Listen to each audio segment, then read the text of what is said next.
শুভেচ্ছা। এনসিপিকে প্রতিষ্ঠা করতে সেনাবাহিনী যুদ্ধে নামল কেন?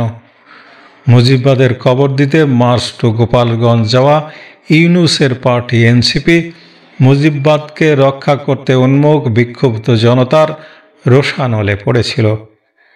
সরকার এই অনিবন্ধিত এনসিপিকে প্রতিষ্ঠা করতে চায়, তাই তারা প্রথমে গুলি চালালো বেসামরিক মানুষের উপর, এরপর যুদ্ধযানের ভিতরে লুকিয়ে এনসিপি নেতাদের পালিয়ে যেতে সাহায্য করল। এটা করা হলো সামরিক বাহিনীকে দিয়ে। পুলিশ, সেনাবাহিনী সহ বিভিন্ন বাহিনীর গুলিতে গোপালগঞ্জে নিহত হলো অন্তত 51 জন, হাজার হাজার আহত, হাজার হাজার নিখোঁজ ও হাজার হাজার গ্রেপ্তার। যদিও মৃত্যুর সংখ্যা নিয়ে বিভ্রান্তি আছে। নিহতের মধ্যে একজন পেশায় রিক্সা চালক, একজন কাপড় ব্যবসায়ী ও শ্রমিক, অর্থাৎ এরা রাজনৈতিক কর্মী নয়, স্রেফ বেসামরিক মানুষ। মৃতদের সবাই গুলিবিদ্ধ এবং রাষ্ট্রীয় বাহিনী যে গুলি চালিয়েছে, রাষ্ট্রীয় বাহিনী সেটা অস্বীকার করেনি। সামরিক বাহিনীর কাজ বিশেষ কোনো রাজনৈতিক দলের প্রতিষ্ঠা করা নয়, কিন্তু এ সময়ে আমরা এটাই করতে দেখছি। প্রকাশ্যে তারা কিংস পার্টি এনসিপির হয়ে কাজ করছে। তারা এই দলটিকে পাহারা দিচ্ছে, এই দলের বিপক্ষে দাঁড়ানো বেসামরিক মানুষদের উপর গুলি ছুড়ছে। গুলি কর, গুলি কর, সরাসরি গুলি কর, এমন আওয়াজও আমরা শুনছি ভিডিওতে। যুদ্ধকালীন অবস্থা এবং একপাক্ষিক এটা, কারণ যুদ্ধযান ভারী অস্ত্রশস্ত্রের বিপরীতে অস্ত্রহীন সাধারণ মানুষ।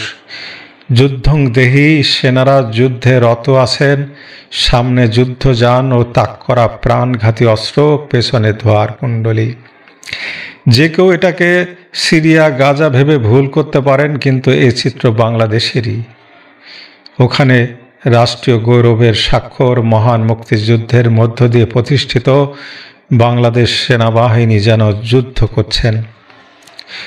তাদের কর্মকর্তারা তাদেরকে যাদের বিরুদ্ধে লেলিয়ে দিয়েছে, তারা বাংলাদেশের বেসামরিক মানুষ। এই বেসামরিক মানুষদের একটাই অপরাধ, তারা মুজিববাদের সমর্থক, মুজিববাদের ধারক বাহক।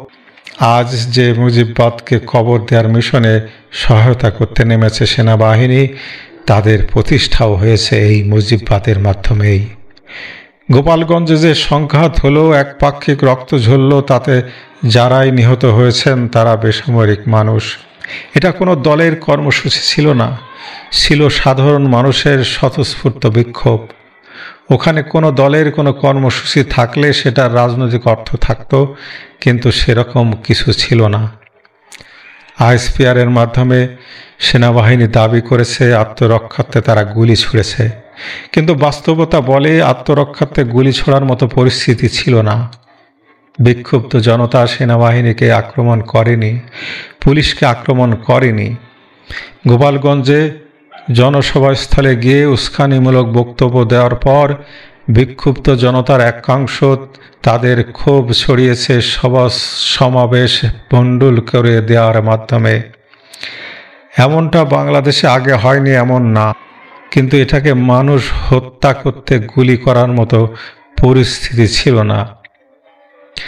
1 বছরের বেশি সময় ধরে ব্যারাক ছেড়ে বাইরে থাকা সামরিক বাহিনীর ম্যাজিস্ট্রেসি ক্ষমতা রয়েছে। এই ক্ষমতা তাদের থাকলেও গুলি করে মানুষ মারার মতো নিশ্চয় নয়। এখানে কি পুলিশ সদর দপ্তরের কন্ট্রোল রুমে বসা উপদেষ্টাদের দিক নির্দেশনা কাজ করেছে? তারা কি মানুষ হত্যার নির্দেশ দিয়েছিল? উপদেষ্টারা দিক নির্দেশনা দিচ্ছেন, এটা গোপনীয় থাকেনি। প্রকাশ্যে এক উপদেষ্টা ফেসবুকে এসে লিখেছেন ভেঙে দিতে, মানে সাওয়া ভেঙে দিতে। রাষ্ট্রীয় বাহিনীগুলো গোপালগঞ্জে গুলি করে মানুষ মেরেছে। এখন দেখা যাচ্ছে সেনা প্রহরায় এনসিপি বিভিন্ন জেলায় কর্মসূচি পালন করছে, যুদ্ধযান নিয়ে যাচ্ছে এনসিপির কর্মসূচির নিরাপত্তা দিতে। এটা কি রকম পরিস্থিতি? রাষ্ট্রীয় কোনো বাহিনী, বিশেষ করে বাংলাদেশ সেনাবাহিনীর কাজ কি কোনো বিশেষ দলকে রাজনৈতিকভাবে প্রতিষ্ঠা করতে কাজ করা? তারা রাষ্ট্রের নাকি এনসিপির? বাংলাদেশের ইতিহাসে এমন কি কোনো নজির আছে কোনো বিশেষ দলের কর্মসূচি বাস্তবায়ন করতে সেনাবাহিনীর যুদ্ধযান নিয়ে নিরাপত্তা দেওয়া? এটা কি তাদের ওজন আবেদনের সঙ্গে মানানসই? জুলাইয়ের ষড়যন্ত্রের মধ্য দিয়ে সরকার পরিবর্তনের পর এনসিপি সরকারি সহায়তায় গড়ে উঠেছে। তাদের দলের কেউ কেউ তারা জুলাই ষড়যন্ত্রের সংগঠক ছিল, কিন্তু তারা জুলাই ষড়যন্ত্রের একমাত্র স্টেক হোল্ডার নয়। বিভিন্ন রাজনৈতিক দল এই ষড়যন্ত্রে অংশ নিয়েছিল। এছাড়া এনসিপি স্বতন্ত্র রাজনৈতিক দল হিসেবে নির্বাচন কমিশনে নিবন্ধনের আবেদনের পর তারা দেশের অপর রাজনৈতিক দলের মতোই একটা দল। এখানে যুদ্ধযান নিয়ে তাদের কর্মসূচি বাস্তবায়ন করতে সেনাদের নিয়োগ দেওয়া একদিকে যেমন সামরিক বাহিনীর ভাবমূর্তিকে ক্ষুণ্ণ করছে, অপরদিকে বাকি সব রাজনৈতিক দলের প্রতি বৈষম্যও করা হচ্ছে। এনসিপিকে রাজনৈতিকভাবে প্রতিষ্ঠা করতে সামরিক বাহিনীকে কেন দায়িত্ব দেওয়া হবে? তবে কি নির্বাচনের সময়ও তারা সামরিক বাহিনী সহ রাষ্ট্রীয় বিভিন্ন বাহিনী থেকে বিশেষ আনুকূল্য পাবে?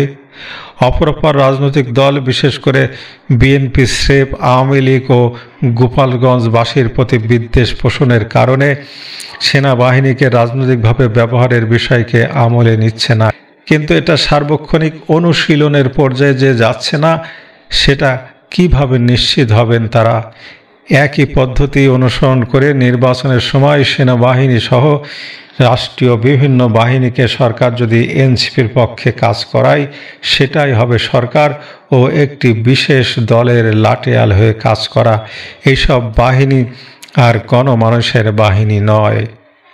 এবার চিন্তা করে দেখুন, নির্বাচন হচ্ছে আর সেনাবাহিনী সহ রাষ্ট্রীয় বিভিন্ন বাহিনী এনসিপির পক্ষে ভোট দিতে উৎসাহিত করছে, এনসিপিকে ভোটের মাঠে ফলাফলে সহায়তা করছে। মেনে নেবেন না? মানতে চাইবেন না। কিন্তু এই পরিস্থিতি কি তৈরি করে দিচ্ছেন না আপনারা? যুদ্ধযান নিয়ে এনসিপি জায়গায় জায়গায় রাজনৈতিক কর্মসূচি পালন করছে, এর একটা অর্থ আছে।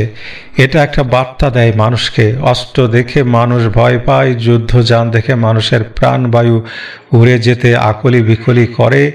এমন অবস্থায় মানুষ কি ভোট কেন্দ্রে যাবে? কতজন যাবে?